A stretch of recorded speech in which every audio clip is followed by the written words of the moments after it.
අයිබෝවන් සුබ දවසක් යාළුවනේ කොහොමද ඉතින් ඔන්න ඔයාලට තවත් වැදගත් වෙන වීඩියෝ එකක්. ඉතින් මේ වීඩියෝ එක ගොඩක්ම වැදගත් වෙන්නේ විදේශ ගත වෙන්න ඉන්න අයට සහ විදේශ ගත වෙලා ඉන්න ඔයාලට, ඒ වගේම විදේශ ගත වෙලා ආපහු ලංකාවට ඇවිල්ලා ඉන්න අයට තමයි මේක ගොඩක්ම වැදගත් වෙන්නේ. ඉතින් මේක මේ වෙනකොට ගොඩක් දෙනෙක් අතර ජනප්‍රිය වෙලා තියෙනවා, වෛරල් වෙලා තියෙනවා TikTok, Facebook සහ YouTube මාධ්‍ය හරහා මේ වෙනකොට ගොඩක් දෙනෙක් ෂෙයා කරලා තියෙනවා, වීඩියෝ කරලා තියෙනවා මේ වෙනුවෙන්. ඉතින් ලංකාවෙත් එක්තරා මාධ්‍යයක් කරහා මේ පිළිබඳව දැනුවත් කළා. ඉතින් මේක තමයි සිංහල අලුත් අවුරුද්දට පෙර රුපියල් 10,000ක වවුචරයක් ලබා දෙනවා කියලා තිබුණා. සතොසින් බඩු ලබා ගන්න තමයි මේක දීලා තියෙන්නේ. ඉතින් සමහර YouTube නාලිකා සාක්ෂි ඇතිවම මේක ඉදිරිපත් කරලා තියෙනවා හඬපටත් එක්කම. ඉතින් ගොඩක් දෙනෙක් මේ වෙනකොට මේ ගැන කතා බහ කරනවා. ඒ වගේම විදේශ සේවා නියුක්තිකාරයන්සේ YouTube නාලිකාව හරහා මේ පිළිබඳව මේ වෙනකොට දැනුවත් කරලා තියෙනවා. ඒක ෆේක් නිවුස් එකක් කියලා. හැබැයි මේක ෆේක් නිවුස් එකක් වුණා නම් ඒගොල්ලොන්ට දැන් ඔන්න රාජකාරියක් තියෙනවා. ඒ තමයි මේ වගේ ෆේක් නිවුස් ඉදිරිපත් කරපු අය නෙවෙයි මේකට අල්ලගන්න ඕනේ.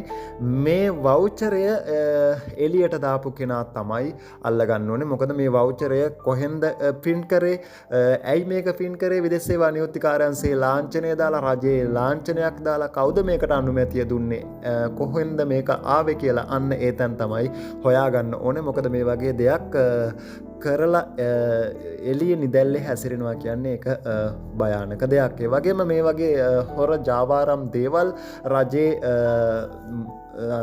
විදේශ සේවා නියුක්තිකාරයන්සේ නිර ලාංඡනය යොදාගෙන මේ වගේ දේවල් කරනකොට කවුරු හරි ඒක හෙළිදරව් කරනවා නම් ඒ අයට විරුද්ධව වැඩ කරනවා නෙවෙයි.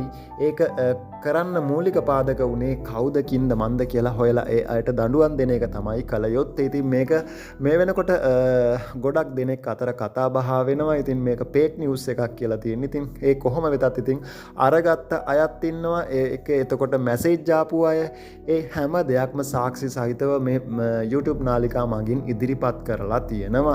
ඉතින් ඒක මේ වෙනකොට නම් කෙසේ වෙතත් ඒක නතර වෙලා තියෙන හැඩයි. මොකද කිසිම කෙනෙක්ට ඒක ලබා දෙන්නේ නැහැ. දැනගන්න ලැබිච්ච හැටියට මේක මේ ලබා දීලා තියෙන්නේ සුළු පිරිසකට විදේශගත වෙන කාන්තාවන්ට තමයි මේක රුපියල් 10,000ක් විදිහට ලබා දීලා තියෙන්නේ සතොස හරහා බඩු ගන්න වවුචරයක් හැටියට. ඉතින් මේක කවුරු හරි ආණ්ඩුව අපහසුතාවයට පත් කරන්න සිදු කරපු දෙයක්ද, එහෙම නැත්නම් ආණ්ඩුවෙම පිරිසක් විසින් මේ වගේ දෙයක් කළාද දිරිගැන්වීමක් වශයෙන් කියන එක මොකක් හරි මෙතන වැරද්දක් සිද්ධ වෙලා තියෙනවා. ඒකෙසේ වෙතත් ඒක කොහොමද උනේ කියලා හොයලා බලන එක විදේශ සේවා නියුක්තිකාරයන්සේ කාර්යභාරයක් වගේම රජයේත් කාර්යභාරයක්. මේක විදේශගත රට විරුවන් වෙනුවෙන් පැන නැගිච්ච ප්‍රශ්නයක්. ඒක නිසා හැමෝම කතා වෙන, හැමෝම කතා බහ කරන මේ මාතෘකාව ගැන රජයේ අවධානය යොමු කරලා මේවට නිසි වැඩ පිළිවෙලක් යොදලා මේ දේවල් කවුරු හරි කරා නම් රජ අපහසුතාවයට පත් කරන්න ඒ අයට